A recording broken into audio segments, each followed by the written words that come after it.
Welcome back to another edition of CCS and Sons Workshop. Today I'm going to show you how I made a batch of 11 cutting boards for Christmas gifts, starting with the rough sawn lumber I picked up at the lumber yard, all the way to the final oil and polish. Enjoy.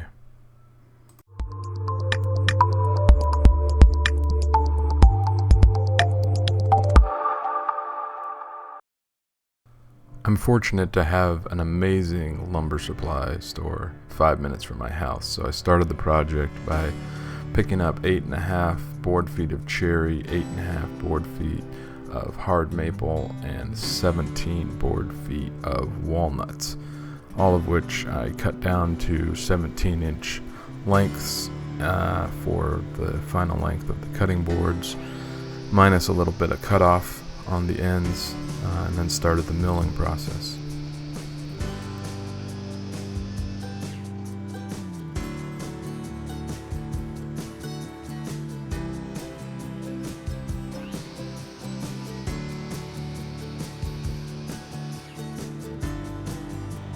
Next, I used the joiner to get two perfectly square sides on all the pieces.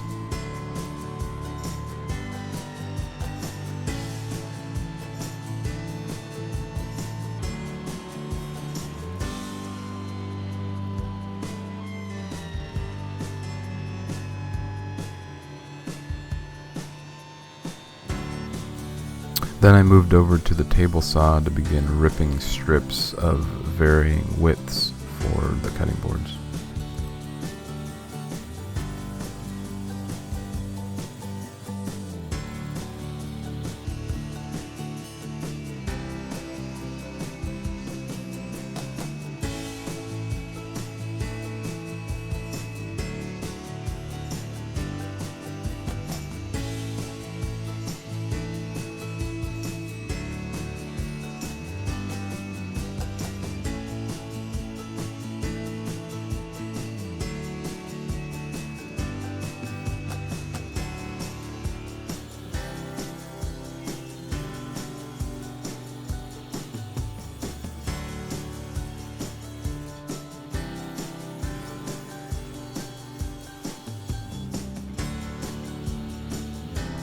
Then I started laying out and dry fitting various layouts for different boards.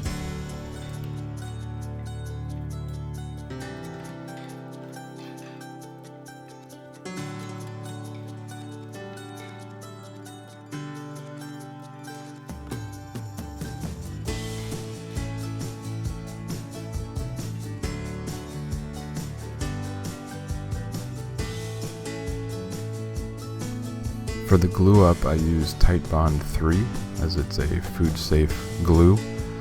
I applied a generous amount to each piece to ensure a good glue connection. I clamped them with a combination of pipe clamps and parallel clamps and let it set overnight to dry.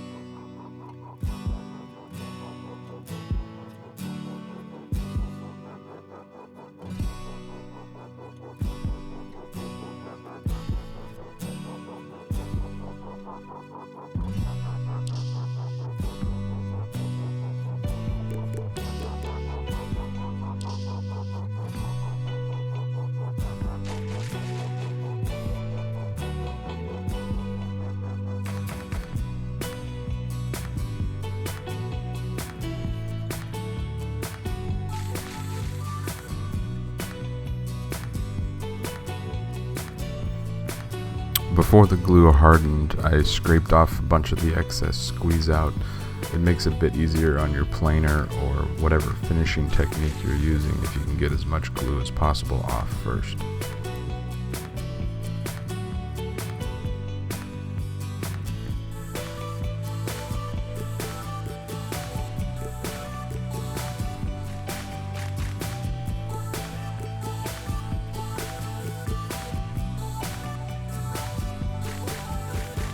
I ran each board through the planer multiple times on both sides taking off as little as possible each time until I got to a point where I had two perfectly flat and smooth surfaces.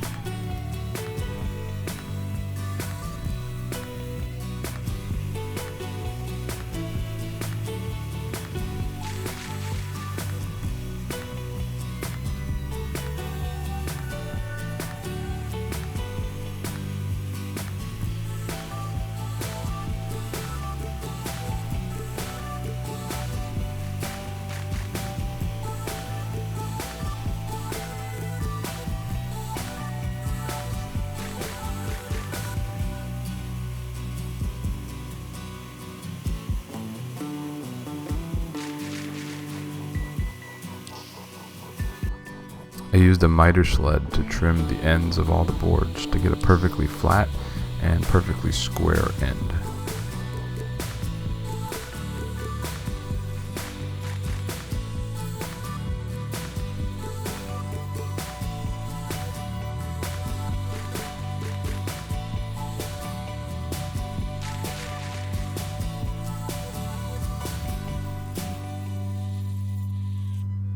I softened all the edges with either a chamfer bit or a 1/4 inch roundover bit.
Next came the most labor-intensive part of the project, which is sanding all the boards to a final finish. I started with the hand piece of sandpaper, knocking down all the edges, and then went to work with the random orbital sander.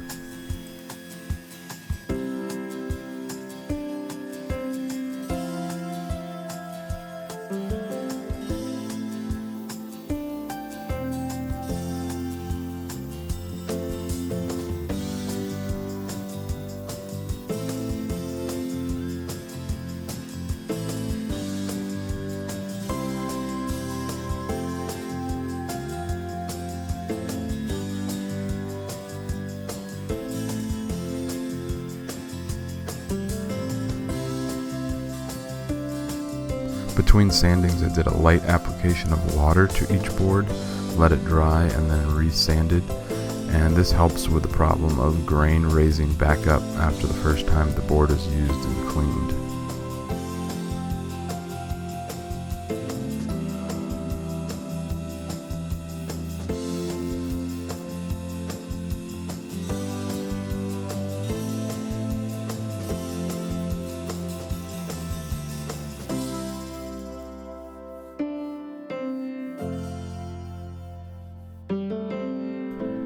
This video could have been about 8 hours longer if I showed you all of the sanding that I did, so you can thank me later for that.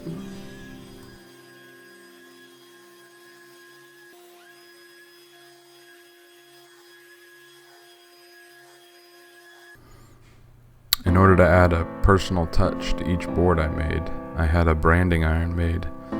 I heated it up using a hand torch and then applied my brand to each board.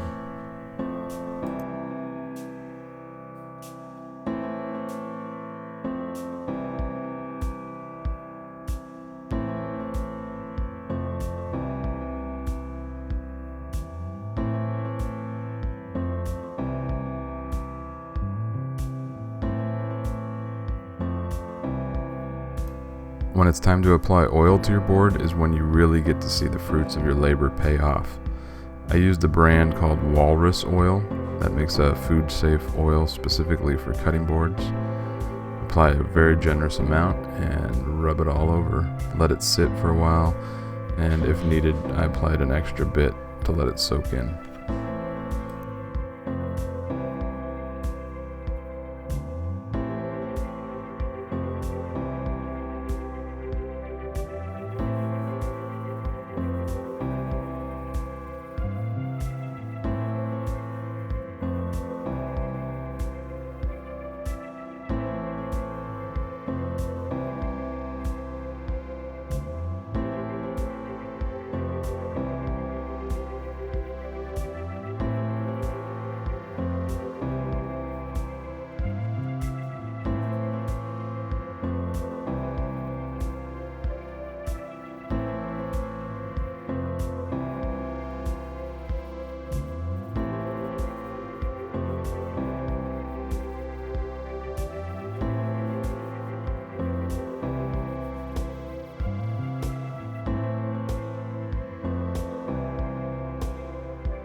As a final finishing touch to the boards, I added rubber feet.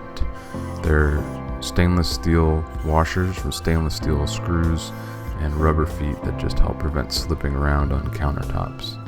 I'll put a link in the description below where you can find these on Amazon. I'll also include links to all the products that I've used in the description.